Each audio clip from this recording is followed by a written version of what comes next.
much of an opportunity in the challenge for championships because he seemed to be slowing down, and obviously there was a lot of heat on Randy Orton because of things going on in his personal life, or may have been going on in his personal life. That cannot be confirmed, but we do know that Randy Orton's had a history of having things going on in his personal life, and that could have been the reason why he was slowing down quite a bit last year, taking us back to at least September or October. I think one of the last times we saw Randy Orton in a program or a feud was with the Wyatt family, actually, when he was teaming with Dean Ambrose, which is why I go back to play on Dean Ambrose versus Randy Orton, because they have had somewhat of a history, and prior, just before Randy Orton vanished off injury, he was doing something with Dean Ambrose. I think it was him and Dean Ambrose against the Wyatt family, 2 or 3 members of the 4-man Wyatt family, and that would make sense. Here comes Randy Orton back, and what does he want with SmackDown Live? He wants to face Dean Ambrose for that championship. And if Brock Lesnar loses this match to Randy Orton, it's also up in the air. What will the future of Brock Lesnar entail? Will Brock Lesnar be seen in the WWE ring again? Will Randy Orton be the one to kill off Brock Lesnar's legacy? I don't think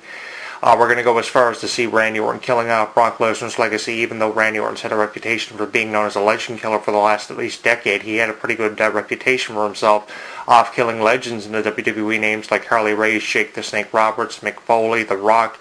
He killed them all off. So to say that, he's going to defeat Brock Lesnar, I think that would be going a little bit too far because of how he's been known as the legend killer. I know he needs momentum coming back, and there's a lot of people who believe, Randy Orton's coming back. There's no way he's going to lose to Brock Lesnar, but there still is a chance because Brock Lesnar is a legend. But there are those people out there that say because of the dispute going on between Brock Lesnar and the UFC and the belief that Brock Lesnar was under the influence of this substance or that substance, that Brock Lesnar will be killed off WWE TV until all the attention wears off of what's happening with Brock Lesnar in the UFC and his victory over Mark Hunt, which was an impressive victory at UFC a few weeks ago. Everybody's still talking about that and still can't believe that Brock Lesnar stepped back into the octagon for the first time in 5 years and won the way he did under the circumstances that he did. And that's why people are playing on the whole idea. If Randy Orton beats Brock Lesnar will go, and he'll either go back to the UFC or never be heard from again. But I think that we have not seen the last of Brock Lesnar, because you think about all the matches and opponents Brock Lesnar still has to have since 2012 in his return for the first time in over 8 or 9 years. I mean, there's still the match with The Rock, there's still the match with Batista, there's still the match with this one or that one, the rematch with this one or that one.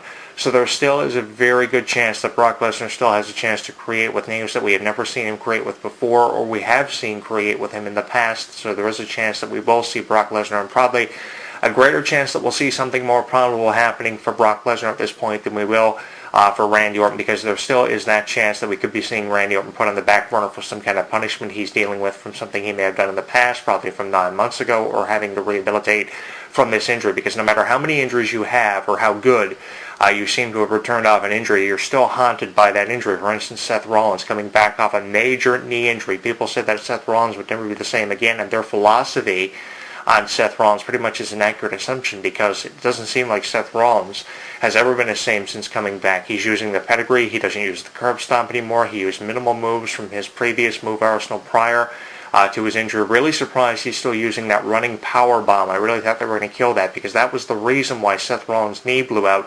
Obviously, it was a lot of wear and tear on his knee, but it had everything to do with carrying over 250, 300 pounds on your back every night, and then your knees blow out, so then you can't walk. You're obviously crippled from having to do that. There's a lot of pressure having to do that, and Seth Rollins has never been the same ever since. You can get that from how he's using Triple H's pedigree as opposed to the curb stomp and using that running power bomb all the time, although he still gets a scattered running power bomb in there, and I really appreciate that, because a lot of people would be afraid to attempt that move and kill the idea of having that move in your move arsenal. So he has a lot of confidence still to do that move, as he does a lot of his moves, but still, he'll never be the same ever again. And Randy Orton obviously will never be the same ever again, because once something major like that happens to you, you're pretty much never the same ever again, because that injury haunts you, and you're kind of tempted or afraid, not so much tempted or afraid to do that move, because you know what happened to you before, and you know what kind of circumstances and situation you would be faced with. So obviously both names like Randy Orton and Seth Rollins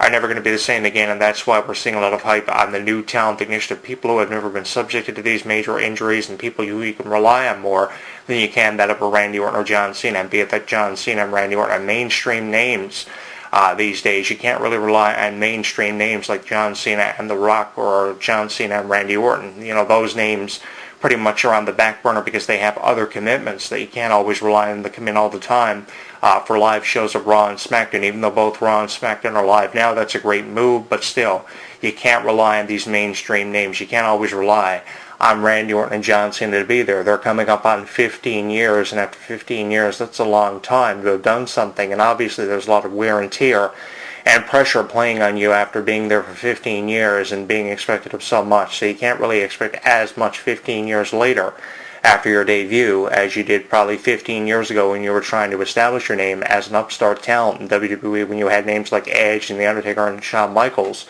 to fall back on, Triple H and so on. You don't have those names anymore, and pretty much Randy Orton and John Cena are in the same situation and or predicament where you can't always rely on them because they're either mainstream, because of major injuries, they've been forced to retire, slow it down.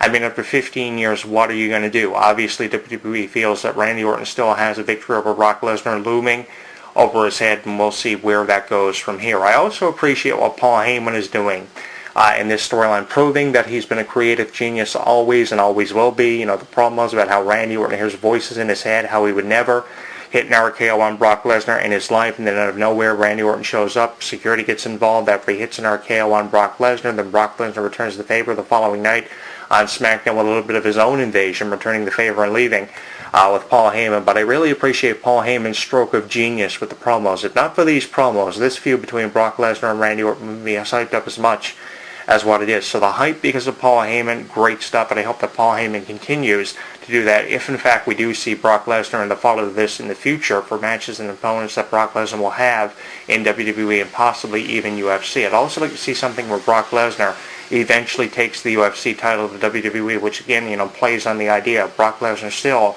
has a chance to create with both the UFC and WWE and juggling back and forth between the two of them. But because of Paul Heyman hyping this up, this is going to get a great review, and people are going to have something very promising to come away from all of this to talk about. My prediction in this match, I'm going with Randy Orton, maybe because I'm a little bit of a Randy Orton fan, more so than I have been of a John Cena fan, but who's going to blame me for being more of a Randy Orton fan than a John Cena fan? John Cena has really been overkilled and hyped up way too much in the last 15 years. It's just Randy Orton's so unpredictable and very fun to watch. No matter whether he's a fan favorite, he's a heel, he's always got something for us to talk about, you know, and I think that everything that he's done from Evolution to being the leader of Legacy, helping out the careers of Ted DiBiase Jr. and Cody Rhodes, that was great.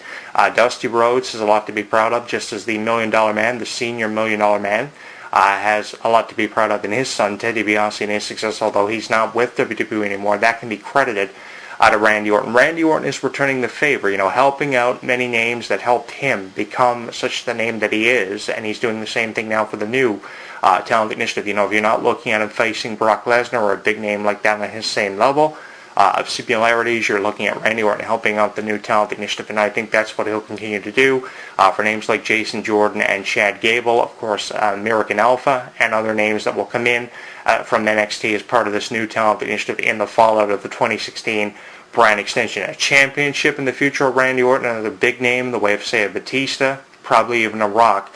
There are a lot of ways it can go for Randy Orton because we've known Randy Orton to do this in the past. He's always been that man to come in and fill the void when John Cena was out on injury or couldn't make an appearance, and he's always been looked at as the guy, the man in WWE that was psychotic, hearing voices in his head. There's a lot more than meets the eye with Randy Orton, and I think that Randy Orton will prove that with his return. He's never looked better, and I think this match with Brock Lesnar is just the first of many things that will be happening for Randy Orton in the fall of his return and the 2016 brand extension. You can see Randy Orton on Tuesday nights as part of SmackDown Live's roster, along with The Miz, the Intercontinental Champion, Dean Ambrose, your WWE Champion, names like Becky Lynch, Ava Marie, Alexa Bliss, Naomi.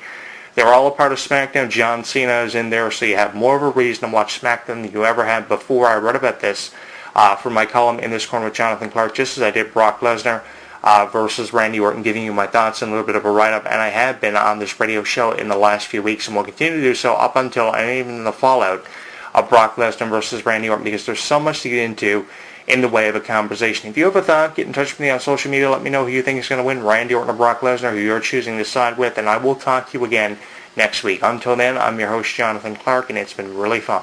Like what you hear? Tell us on Facebook, Twitter, and YouTube. I'm only one call away. I'll be there to save the day. Superman got nothing on me. I'm only one call away. Call me baby if you need a friend. I just wanna give you love. Come on, come on, come on. Reaching out to you, so take a chance. No matter where you go, no, you're not alone. I'm only one call away. I'll be there to save the day. Superman got nothing on me. I'm only one call away. Come along with me and don't be scared.